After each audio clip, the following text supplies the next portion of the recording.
What's happening? What's happening? I'm GB. That's Coop. That's Brian. This is the Sports Counterpoints podcast. We're not on location anymore. Thanks, B, for hosting, man. That was fantastic. What's going on, guys? Mhm. Going on? Yeah, it Man, was. it was good to hang out with you guys, man. Yeah, Seriously. man. Lots of fun, man. Shout out to everybody that came through. Shout out to the nieces and nephews too, and Dre and everybody out there, man. I love you guys. It was great. So yeah, we back at it. Sports Counterpoints. Three guys that talk sports, but only a few because that's what we do. So let's see what's happening. We'll talk about March Madness. We'll talk about the Lakers and the NBA a little bit. World Baseball. That was pretty awesome also. So yeah, let's get into that. We could talk a little bit of Valspar maybe too, as we had a little bit of golf last weekend. So let's get to it, man. So March Madness, first weeks in the books, a lot of good games, a lot of upsets. Man, what'd y'all take away from the tourney? Oh, B, I'll first of all, I want to thank you, Brian, for hosting again. Definitely. It's really a huge thing that you host, having me and Glenn come through. But one thing about tournament, you know what? My biggest takeaway, I'm not gonna be long on this because I really want to hear what Brian has to say, is that you don't have to shoot threes well to win these NCAA tournament games. I know Kansas State, they didn't shoot well. I know there was another team that didn't shoot threes well, and they still won the game. I forgot what the other team was, but they still won the game. And the NBA, it's a little bit different. If you go 2 for 12 or 2 for 21 on threes, like some of these teams do, you're not going to win games in the NBA like that. So that was my biggest takeaway. That not that the players and defense is necessarily better, it's just the skill level of college basketball is just not what it used to be, mainly because players leave as soon as they get a chance, which is good for them, but it kind of ruins the quality of college basketball. And so but it was, I would say the games, most of these games were close. We did witness a few upsets. We witnessed a 16-1, which is always good from a college I've never heard of before. FDAT Especially for University, FDU, but shouts out to them, though they lost the next game, but they still beat Purdue. And we also saw that, I think Brian alluded to this before the tournament started, there isn't a dominant team. There isn't a team that's just going to run away with this. And I don't know, Brian, maybe you thought the same thing I do about a few of these games. Some of these teams, even though they were lower seeded teams or very lower seeded teams, they looked like they were on an even level with some of the higher seeded teams that they were playing. What did you think? Yeah, I mean, look, we went into this talking about how this could be kind of the year with a lot of madness for March, and it delivered.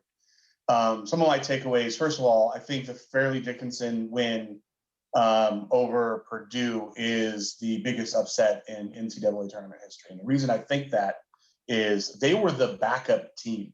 They did not win their conference to get into the tournament.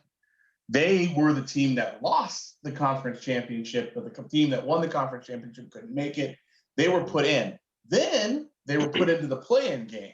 And so they had to beat Texas Southern, which they did. And then they go and beat a number one seed in Purdue that was, considered to be a very top candidate to go pretty far because of their height, because they had, a dominant big man. We'll talk about more in a minute.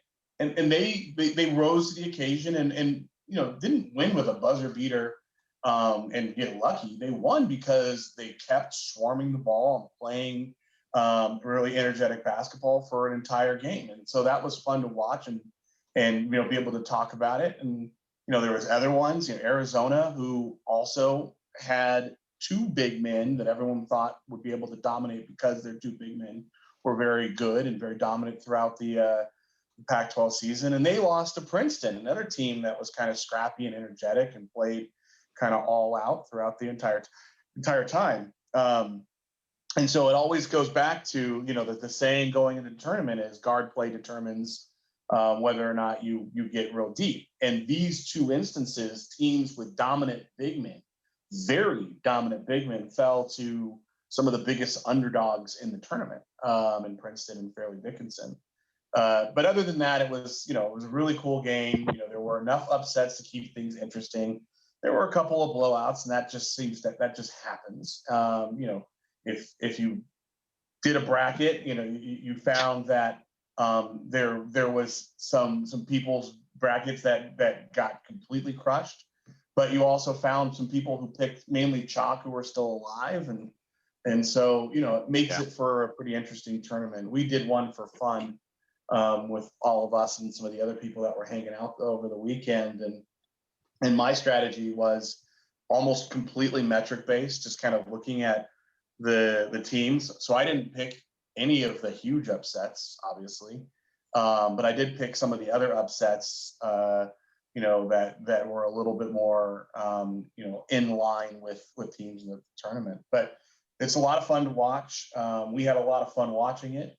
And so, the tournament, as always, is great. I'm working from home tomorrow and Friday, so I'll be able to kind of keep an eye on it, but won't be able to dedicate the same kind of time that I was able to dedicate last week, hanging out with y'all. Other than that, I mean, I just think, regardless, right? I mean, every team wants to come out of the first weekend with 2 wins, and Fairleigh Dickinson did that.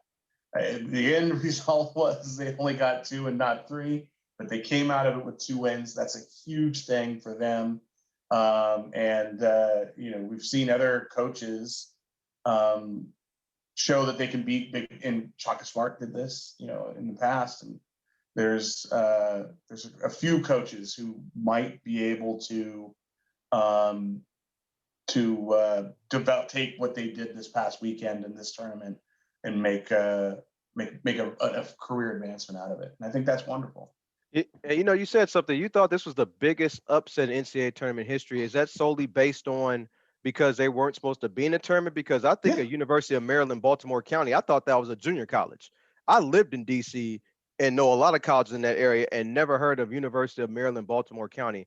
And though Purdue was the number 1 seed, they were 29-7, but Virginia was 31-3, and they lost by 20. Which, I mean, that to me has to be the biggest upset. And that's the one that everyone mentions. But I think that when that team won their conference tournament to get into the tournament, this team couldn't do that. They were the second in the Northeast Conference. Man, they play in the tough Northeast, man. That's the Northeast Conference, dude.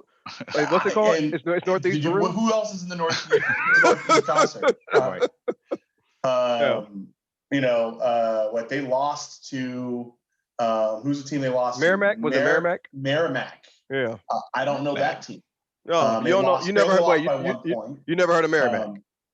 But do you know where FDU is? Oh no, hell! I think we looked it up. I think it was South Carolina or something like that. I don't know. No, it's New Jersey. New Jersey. Oh, that's right. Oh, that's right. Newark. It's Newark, New Jersey, or Teaneck, right? Teaneck. Hackensack, New Jersey. Oh, I thought it was Teaneck. Okay. Their arena holds. I'm looking at their page right now. Their arena holds 1,800 people. Look at these powerhouse teams they got. Long Island University, St. Francis of Brooklyn, Sacred Heart, and Wagner.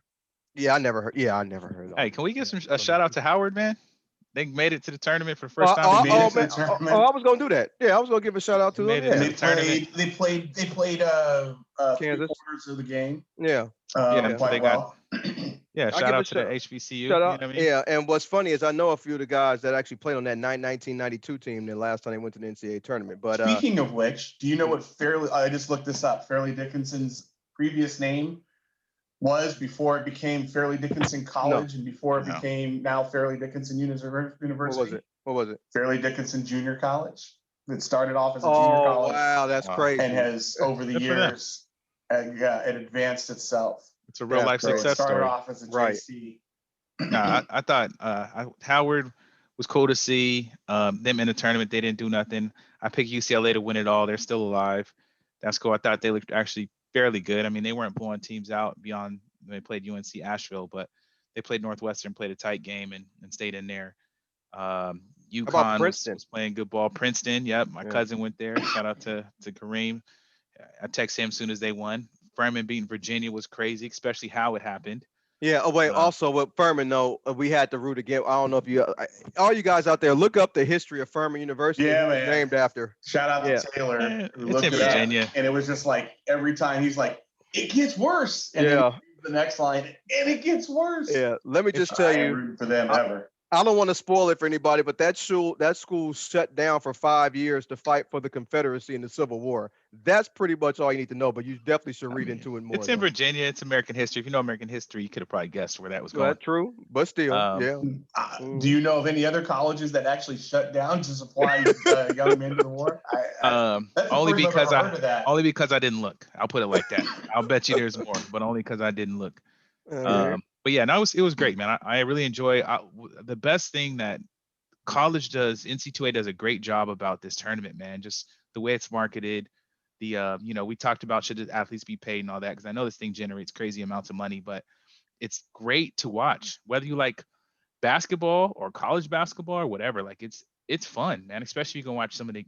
Depending for us, I know we got to watch all the games, so that's a little different. But being there and seeing these games and knowing that one and done aspect of it changes everything, man. Like anyone can win because it's one game. You one lucky shot at the end or stay close and hit a buzzer beater, you can win it.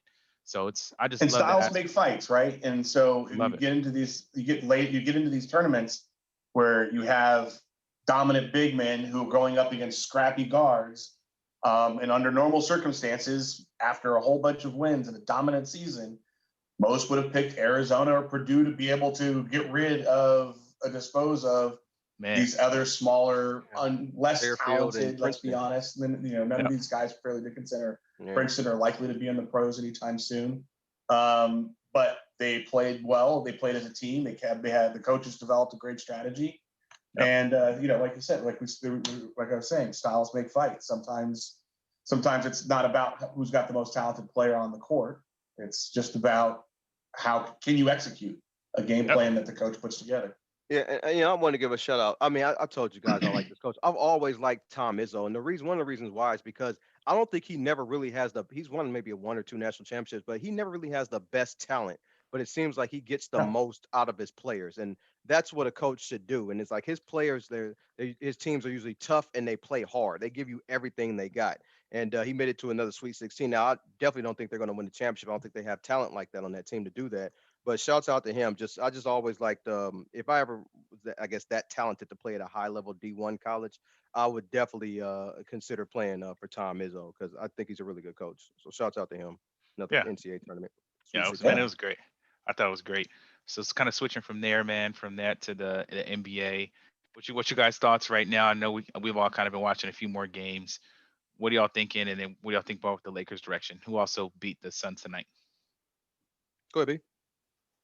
So I watched the Laker game tonight. Austin Reeves is real. Baller. So this is a second game, back-to-back game where he was the best player the Lakers had on the court with Anthony Davis playing. To the point that Mark Jackson at one point in time said, if I were a team that was scouting the Lakers for the first time, I would definitely think Austin Reeves was their star player, not number three. Now, AD played well tonight, especially down the stretch. There was a big stretch where he started playing like a big man. After a conversation with LeBron on the sideline, which was good to see. But Austin Reeves looks great. Jared Vanderbilt looks great. Schroeder looks great.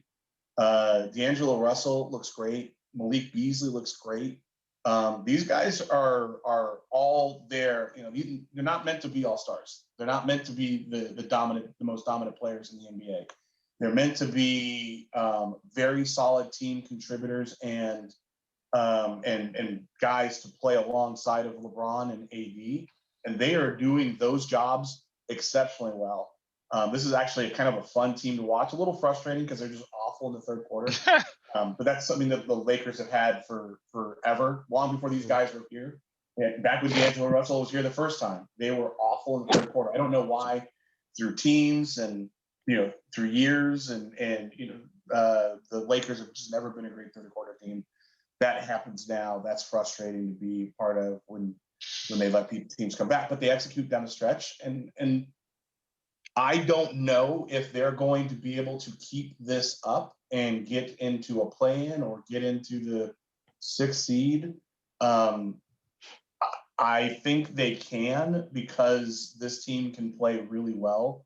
if AD continues to contribute in the way that he has recently, and plays like a big man, and they could do that. So I will be cautiously optimistic and say I can see them getting into the play-in. They had to sneak back into the play-in tonight. They were out of the play-in yesterday. Sunday when they lost. They're back in the play-in. They're the 10th seed right now. They beat a play-in team in Phoenix. Those are more important than anything. Playoff team. And they started a new lineup tonight, which included Reeves in it, which I imagine they're going to use as long as LeBron is out. Yeah, I'm curious to see. They got to beat OKC tomorrow. Yeah, I don't have much to say in NBA. I asked what you watching that Dallas game at Brian's house against the Lakers. The way tough. the Lakers lost the game, that was just bad. That was horrible. But they bounced back. You said they beat Phoenix today. I know I was kind of looking at the score in the gym a little bit. We lost to Dallas and Orlando while we were down there. Orlando, right? I remember Orlando. I was telling you, yeah. So, but yeah, I don't really have much to say. But I do notice the Warriors are 9-29 on the road. That I don't know. If you would have told me that would have happened before the season, I would have bet money that they wouldn't win 10 games on the road, 10, 11 games on the road. I would take that bet all day.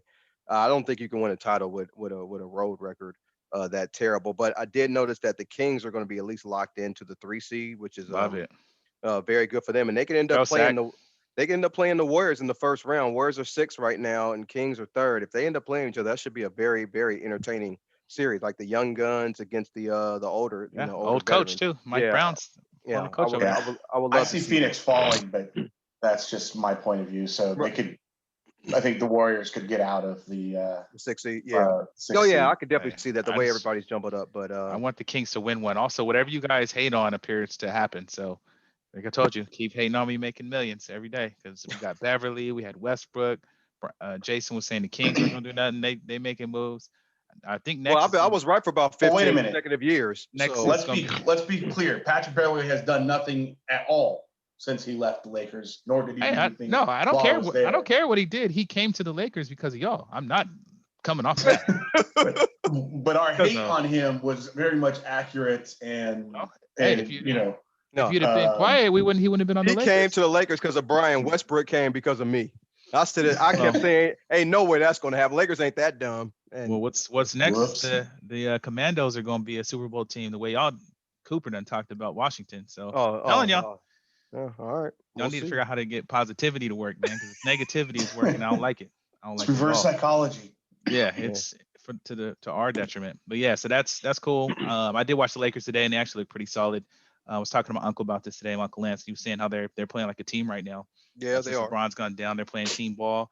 And the acquisitions were great. This team looks like a playoff team, but it's going to depend on, they got to win some games, but they definitely look like a playoff team. In line with what you were just saying, there is nobody on the Lakers team right now that I don't like. Wenyen Gabriel, I think, is a solid backup center, energetic, runs the court, plays strong defense. It's actually a likable team. He's not the biggest dude. It really is. Yeah. But there's nobody on the Lakers roster right now. That was so smart. I would be like, if we could just get rid of that guy. They okey doked you. Like it was so bad before that whoever we got, y'all to be like, cool, this is great, man. They got you. I mean, I'm bummed that we lost Mo Bamba for the season, but I'm bummed because Mo Bamba was a plus backup center, a plus side backup center. Who's Rui, who has been up and down and how much playing time he gets, has been very solid. And really honestly, the people that I don't care about or whatever, or people who haven't played. It's not that they're bad. It's just I haven't seen Devon Reed. He's the guy at the bench. I haven't seen some of these other two-way players. Right. I love it. This is the team I can support. Yeah, it's regardless of what happens. This is the team I can support. I used to support Eldon Campbell and Sedale Threet and Jones and I like them though. And they sucked. And they were just Cedric Ceballos, George McLeod. Yeah, Cedric Ceballos. Cedric Ceballos. That team was awful, and I was supporting because I didn't dislike any of them. I really liked Eddie Jones, one of my favorite players ever. And the earlier team versus this team, the likability is polar opposites, So polar ends smart. of the spectrum. That boy Palenka got y'all. He gave you the worst he could and then said, "Here's some other guys. Oh man, these guys are great. That's second funny. They're just playing ball." Yeah. So what I'll tell about you, go if ahead. there's anyone on that team I don't like, it is Palinka still. But I agree with Hilarious. these Yeah. moves. So Yeah, no, they're putting it together. So we're gonna see what happens. With you, Coop, on the Warriors. We're gonna see what they do. I mean, the season is different. Once you get to the playoffs, it's a new season. But Yeah. not having any road wins kind of it doesn't I bode know. too well. Yeah, naming the last team that was a finals threat with a road record that bad, it's never Yeah, happened. you're So gonna have to yeah, win on the road in the playoffs. yeah. So speaking of playoffs, man, that World Baseball Championship was Classic, actually World classic. Baseball Classic, excuse me, classic. actually pretty awesome. I say championship because the championship game just happened. So thank you, but it was actually pretty cool. Like Oh I man, it don't was so really much fun to watch. Yeah. I don't So watch much a fun to ton of watch. baseball, but playoff baseball is great. And then this, you have the best of each country, like really playing for something, is Yeah. what it felt like. So these guys are really battling. USA was doing their thing, man. We watched USA. Against Cuba, I think, or Mexico, It was Japan, Venezuela. Venezuela, Yeah, and Japan, Venezuela I in the think. Yeah. first round, and Yeah. yeah. Then they played Um, Cuba. I mean, it was just great, man. Like USA loses to Japan 2-3 in the championship just yesterday.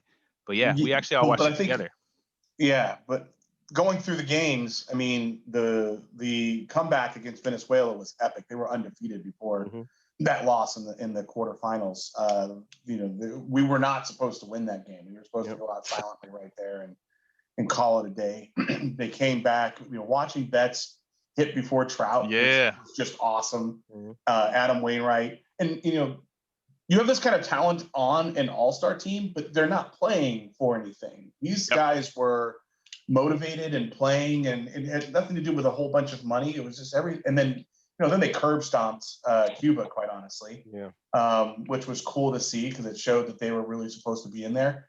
And you cannot write a script any better than Shohei Ohtani going up against his teammate Mike Trout for the Yeah. last out to win the WBC and fanning him. The only other way that script could have been is Mike Trout hitting a dinger or getting hitting an RBI and driving a run in. But to have Shohei Ohtani going against his teammate, Japan versus the U.S. Would I have liked to have seen the U.S. win because I'm a U.S. citizen? I'm sure, but I still think that is a storybook ending to another otherwise great tournament and event. It was awesome. The games were they were really exciting. I'm not Yep. a person that watches regular season baseball anymore. I used to some time ago. I don't anymore. If I do, it's only an A's game and that's it because baseball is really a regional sport. But the World Baseball Classic, I remember I was talking to both of you guys. I was saying that the players look like they care. Like when somebody got a hit or somebody got a home run, everybody just acted like it was the World Series, man. And that's what I like to see. It was the It was passion. great. And that's what I love to see. And I will definitely watch this again. A Definitely. bunch of guys hanging out watching Right. in March Madness basketball games who are not huge baseball fans got super excited about a WBC USA versus Venezuela game. Yeah, the best of the best, I think, like Glenn was saying as well. So yeah, it was good. It was definitely good. That was awesome. Yeah, I'll definitely. I mean, I got a check for it, but man, I was glad to be sitting where I was with you guys and the game coming on, and we were into it. So it was pretty awesome. Pretty cool tournament. So shout out to Japan for winning it all. We had some other. Let's have a quick little Valspar break. Classic. Yeah, I want to talk about Valspar real quick. People, I don't know if you care about golf.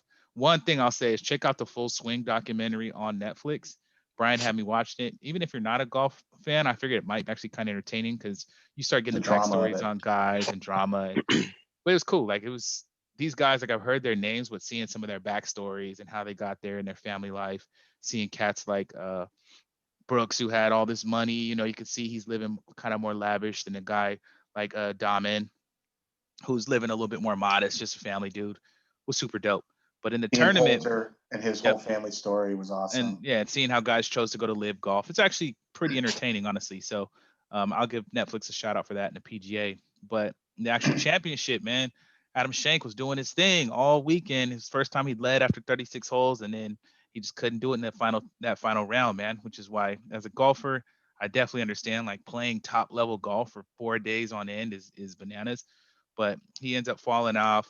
Jordan Spieth ends up falling off a little bit. Mm-hmm.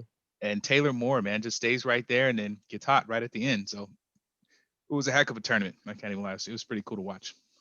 It was definitely cool to watch. I was rooting kind of selfishly for Jordan Spieth just because having watched kind of his tournament and seeing the effort and the energy that he puts into it, I kind of wanted him to find a way to win. Relating back to what you were saying about the Full Swing documentary, I also think that for people who are not typical golf fans, they do a good job of explaining parts of the sport so that you can watch and enjoy it. They talk about what par is, what bogey is, what it means, how the rounds are formed, how the cuts work, so that you can kind of understand the drama behind some of these moments that they then show you later. But anyways, on the Valspar Championship, it was good to see guys like Tommy Fleetwood and Jordan Spieth and do it, and then no-name guys, not no-name, but guys that we're not all so aware of, like Taylor Moore and Adam Schenk, top golfers in the world. And that was all. That was kind of fun. I don't know if we were planning on talking about it, but what I think is one of the most interesting golf events of the year starts tomorrow. And so I don't know if I need to say real quickly, which one? If you don't watch golf, but you watch March Madness basketball, the Dell Match Play tournament is worth watching because they have organized it very much like that. You have group play for 2 rounds on Thursday, group play on Friday. Then it's basically break rounds and into a single elimination tournament that goes into the weekend. It is the closest thing that you can get to a tournament, one-on-one tournament golf event, and this is the way that it's done. It happens in Austin, Texas. It's usually now I think it's the 1 or 2 weeks, 2 weeks ahead of the Masters. It's become one of those events that is just really intriguing. Has a bunch of storylines. As a matter of fact, one that we watched because it's the last qualifier for the Masters. So we watched the Full Swing documentary and watched last year's tournament, portions of it, in which Ian Poulter was competing to get a spot. And I'll leave the drama of all that to those who watch the documentary. But it's a really fun event. If you have any interest in golf at all, there's a good drama behind that. So Dell Match Play starts tomorrow. It's worth watching. Yeah. Also, this is one of those tournaments that has the increased purse. So I think it's like a $20 million purse. Nice. Remember they picked a couple of different events throughout the year to try and get more talent to attend. The Dell Match Play was one of those. Yeah, like I was saying, man, I'll leave it at this, and we'll go to talk about some hockey real quick. If there was one thing, we were talking about like best jobs in sports. I think like top 5 golfer in the world, right, would be one of my choices because you're getting money. There's a reason you're not why known. you look at the top 5 paid athletes on a year-to-year basis. It's almost always Tiger Woods and I don't want to be him. I don't want to be him. I do because of the golf, but too many people see me, too much drama. But to be like a Jordan Spieth or something, or a Tommy Fleetwood or one of these other guys, man, don't nobody know you unless they're a crazy golf fan. You could walk right into Walmart. Of Joel Damon's life after seeing that. Man, he could walk smooth into Walmart and walk right past you. Excuse me. You'd be like, all right, watch out, bro. Nobody he looks like somebody who walks out of Walmart. I'm saying, like, bro, that's exactly what I thought. That's cool. But anyway, so transitioning, B, you had a couple of hockey comments. What's happening? I just wanted to say one thing about hockey. If you're for people who are casual hockey fans or playoff hockey fans or Kings fans, lapsed or whatever you want to call it, there are people out there because I find myself one of them. It's really fun watching the Kings play. Kind of lately, they kind of reformed the team. They made some hard decisions and letting Jonathan Quick go, but they've been able to kind of put it all together and have a very exciting team that's likely to go into the playoffs. Oh, not likely, almost certainly going to go into the playoffs. I mean, I think they're almost mathematically tied with the Vegas team, which is where, by the way, Jonathan Quick ended up at because of multiple injuries. So the loss after a couple different moves, Jonathan Quick ended up in the Las Vegas Golden Knights because they had 3 of their goalies get injured. So they needed to take somebody. They got Quick. That puts him in the same division as the Kings. Quick has been the the anchor for the goalies for the goalie position for the Kings forever.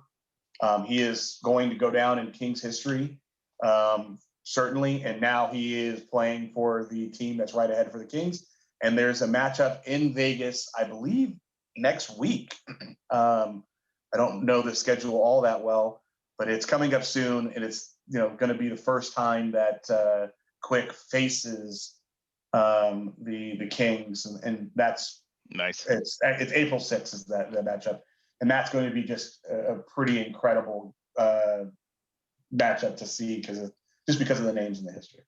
Yeah, and from a team that's going, Kings yeah, fans. and from a team that's going to the playoffs to a team that's not mine.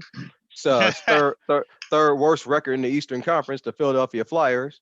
I will still support them. I just don't watch them when they're not any good. So yeah, that's all I have to say about hockey. And Dave, this is your we'll know if you really listen to the end check. Oh, for hockey. Yes. There you go. Shout out to Dave one time.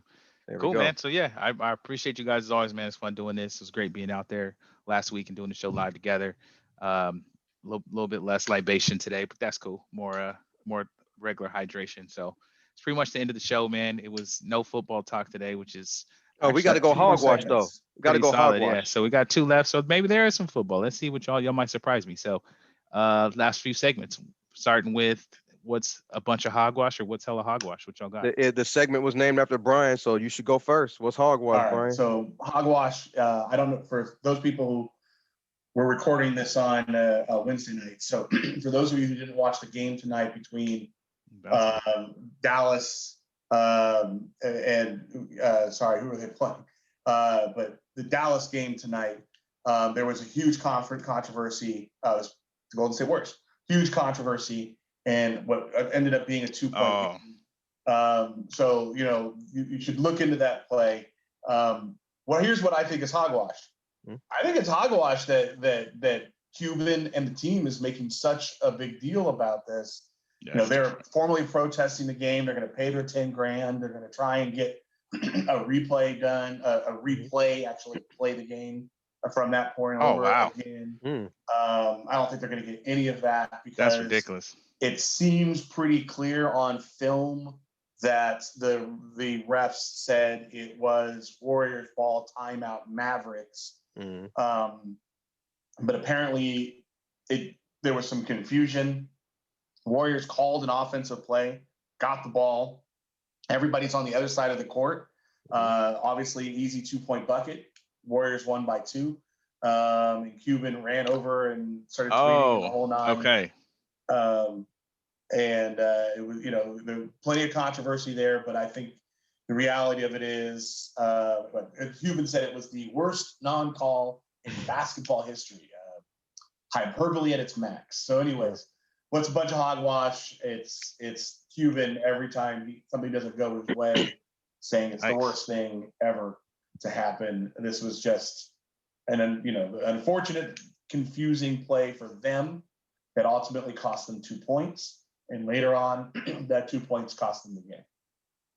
Yeah, cool. Oh, yeah. My hogwash is I think I heard Mario Chalmers say yesterday that nobody is scared of LeBron. Like nobody's ever been scared of LeBron. And it got me thinking. I'm thinking, okay, so there was a time where the Western Conference was stacked, and the only person in the Eastern Conference was LeBron, and he went to the finals 8 straight years. And players did not go east.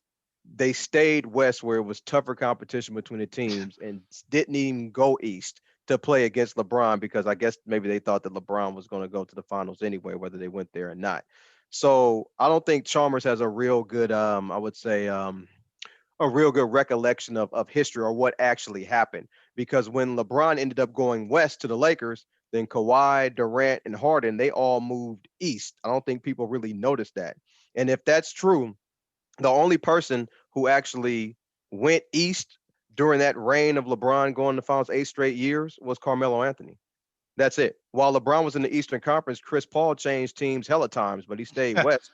Paul George left the Eastern Conference. Dwight left the Eastern. They all left the Eastern Conference, and they rather had gone against Duncan Spurs or Steph's Warriors or the Harden Rockets or whatever. No matter how stacked the West was, Everybody still stayed there and didn't go east. So that comment to me, I don't know. Maybe he has something against LeBron, and plus he's Mario Chalmers, so I really can't take it too seriously. I mean, the biggest shot he ever made, I remember, was at Kansas. I Yep. don't think he made any big shots in the NBA. But anyway, I just thought that was kind of funny. So that's my hogwash segment, that nobody's ever been scared of LeBron, because if they weren't, they probably would have went east and tried to battle him to go to Fam, the finals. So, you said Mario Chalmers. yeah, Wow, yeah.